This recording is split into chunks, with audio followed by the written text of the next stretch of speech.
Grabe naman ginagawa sa akin dito, tinaliban naman ako sa leeg.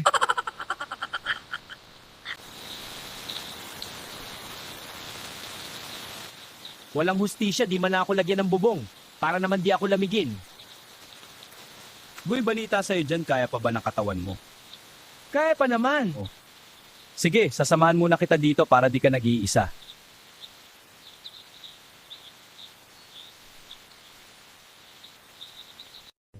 Ayan, tumila na. Kukunan kita ng pagkain. Alam ko, gutom ka na eh.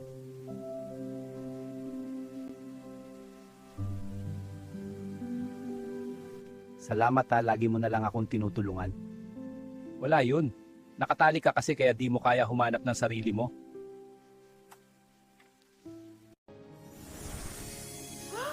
Anong iyon? Bebe po ba? Dahil busila kang inyong mga puso, gagawin ko kayong tao at hindi lang yan, bibigyan ko kayo ng kayamanan para makapagsimula kayo. Inan. Hayaan ninyong maging tao. May panaginip ako kagabi. Parang kagigising lang. Oo nga, ganding panaginip ko. Naging tao. Oo, tayo. Sino ka? Bakit andito ka? Asan na ang kaibigan kong aso? Ako Totogoy, tingnan mo muna sarili mo. Tara, umalis na tayo dito. Baka may makakita pa sa atin.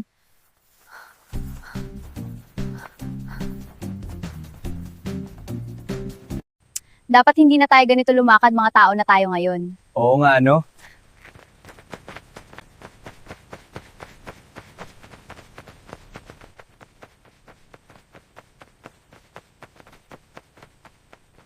Ang ganda at gwapo, kaso parang mga siraulo. Sayang naman. Dapat unahin natin ang paglalakad na parang tao. Okay ka lang? Okay lang, salamat. Dito na tayo magpalipas ng araw.